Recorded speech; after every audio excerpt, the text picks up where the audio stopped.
พี่น้องสบายดีสบายดีสบายดีดูหุ่นวายกันพี่น้องจนสวยยังบริเหตุยังนำกันยังบริอาบยำห่อนแล้วเขากินเขากับบอยากแซ่บพี่น้องเราดูห่อนมาแล้วขึ้นนี่คล้องมาพ้นสิโต๊กพี่น้องแต่หัวแรกนะมีแล้วบนโต๊กนะเขตสวรรณเขตท่านนี่อยู่หมุกกับโต๊กพี่น้องอันโต๊กหักบอดซุ่มเฮาฝ้าเหลือมมามีบะหมี่ต้องใช้มีบนโต๊ะเลยแถวไก่เนี่ยหักบ่หอดสมเฮาทุยะอีหยังดำๆเลยนะโอ้ยพี่น้องเกิดอุบัติเหตุพี่น้องขณะเลยในอันขณะถ่ายคลิป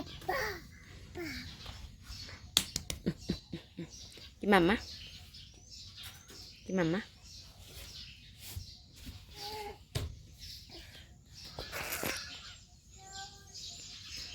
ช่างเลยว้าอีปื้ออะไรเงี้ยดูพอดติงหน่อยตาติงหน่อยติงหน่อยติงหน่อยตาติงหน่อยติงตาติงหน่อยตาติงหน่อยติงตาติงหน่อยเอาใส่แขวนะไม่ยิงเดือแขวนะฮะเบิ่งแขวนะเบิ่งแขวไม่ได้เบิ่งลีนยิงไปนี่ยิงยิงแบบเมื่อกี้นี่นะสบายดีเด้อพี่น้องสบายดีทุกอย่างอย่าแลบลีนนะยิงแขวนี่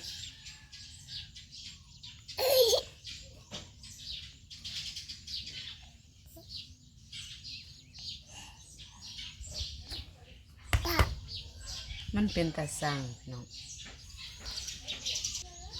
พี่น้องตอนนี้กำลังเมียนเฮือนครัวให้เป็นระเบียบย่างแต่บอลใส่ถ้วยใส่บ่วงยุ่งกันโคบพี่น้อง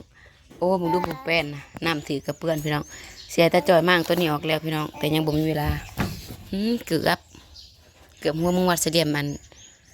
นี้เบิ้งนี่ตั้งนี่เบิ้งเดี๋ยวพี่น้องเมียนตอนนี้ก็เข้าระบบระเบียบแน่แล้วอยากได้ตู้เซทูให้พี่น้องผู้มีดกินเน็บใส่ผ้าเฮือนไม่ลืมอุ่นแกงปลาบ้างไม่อุ่นแกงปลาก็สิบูใส่เลยห่อนๆแล้วนี่แหละพี่น้องตาไผ่กับบัดปัดกับเคียงบัดบ่ปัดกับแบบซี่พี่น้องยังสิทูอยู่ได้พี่น้องสีอันเอาแพรขาดจุ่มน้ำทูเลยเถื่อหนึ่งมันก็ยังด่างอยู่มันตั้งด่างพี่น้องตั้งแปดนั่นตั้งด่างเนาะเครื่องกับผ้าเต็มอยู่พี่น้องนั่งเสียผ้าตัวนี้ออกเสียออกแล้วพี่น้องเสียที่จัดการแต่จ่อยเอาออกแล้วมันจังกว้างแต่ก็ยังบ่มีเวลาแต่จ่อยน่ะบ่อยากเอาออกแน่ช่างเด้นี่แหละพี่น้องรีวิวเฮือนครัวอีกครั้งปล่อยอัปเดตถึงขนาดแล้วพี่น้องอันนี้ก็สิเป็นซานมีแผ่นทองไปอีกหนึ่งเซ่หัวหนึ่งเขาพี่น้องเซ่หัวตกเลยเปิดน้ำเต็มแล้วผ้านี่ก็ล้างแล้วพี่น้องสร้างตัวนั้นก็ซอดซ้ำแดงอาบน้ำตัวนั้น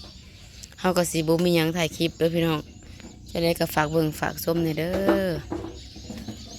สำคัญพี่น้องอย่าขำโฆษณาเด้อพี่น้องเด้อเบิ่งคลิปจนจบบอกขำโฆษณาเด้อ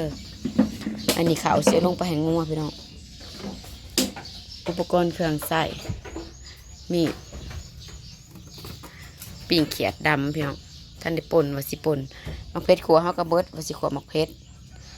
ก็เฮาก็อยากได้แต่กระเตาะพี่น้องมาวางอันนี้ใส่เนาะแล้วก็ป่นใส่ถ้วยใส่บ่วงก็ยังบ่มีพี่น้อง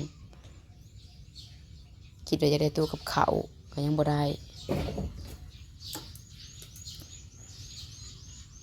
นี่เด้พี่น้องตะกี้6เจ้านะ6พี่น้องมันค่าอันทางน้ำนู่นนี่นั่นเด้ก็เลยว่าเคลื่อนตัวนี้มาอีกก็เลยว่าสิเป็นแป้นแน่พี่น้อง บ่อนได้จัดยังบอกเขาทีเขาทางพี่น้องทงเป็นเพื่อหอยนี่แหละของผ้าเช็ดมือมันหอดแล้วก็พวกพี่น้องเครื่องยังบ่ได้ปั่นโดยยังอะนะหมูโอวันติน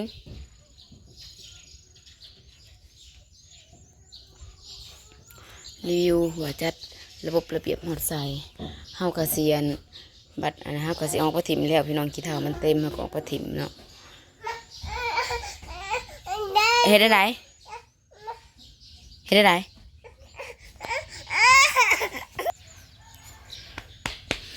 แบบพอเพียงพี่น้องอยู่แบบพอเพียงบ่ได้เพียงพอเพราะว่ายังก็ยังบ่เพียงพอพี่น้องมีแต่เฮาก็มีแต่อยู่แบบพอเพียงของเฮาเขาถ่ายคลิปฮอดใส่เลยพี่น้องสบายดีอีกคนหนึ่งในเครื่องเด้อจักถ่ายคลิปฮอดใส่ได้โต๊ะนั่งกินข้าวพี่น้องบ่นั่งกินข้าวกะหานั่งบัดอันหมู่คู่มาเลยพี่น้องนักเป็นเบาแล้วจอยหักซอกมาดอกพี่น้องเลยยำห่อนกินข้าวบ่แซ่บมาเด้อพี่น้องเด้อกินข้าวกับแตงโม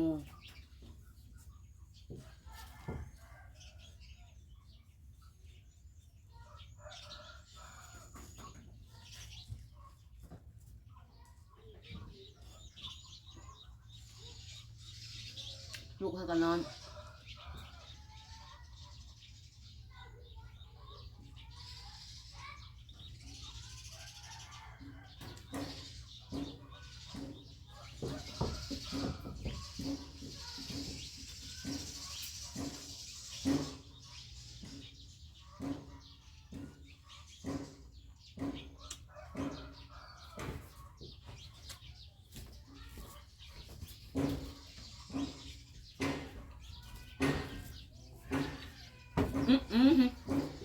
หมูเคยนั่งตั้ง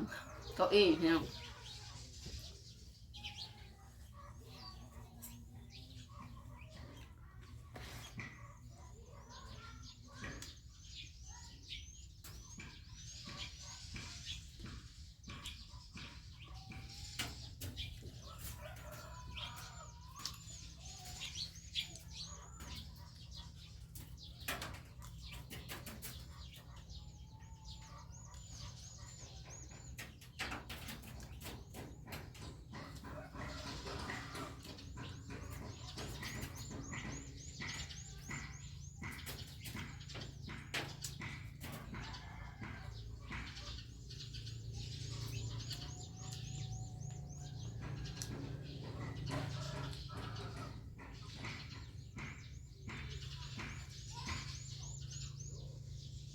มันอยากสุกหน่อย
ล้มแน่พี่น้อง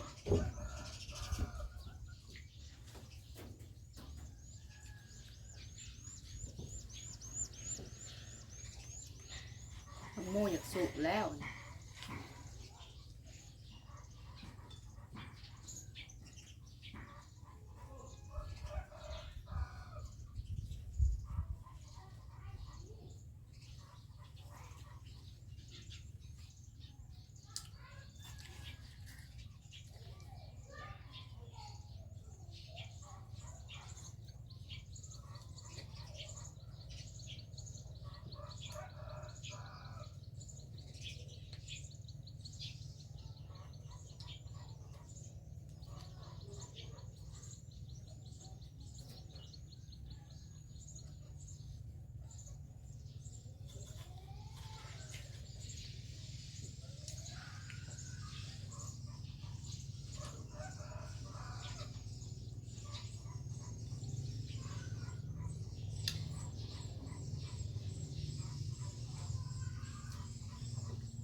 เวียกก็ออกแต่นอกพี่น้องครับแต่โหลด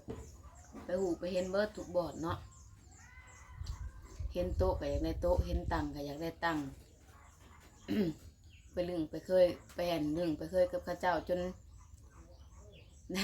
ในราคาพิเศษพี่น้องเลยพัวข่อย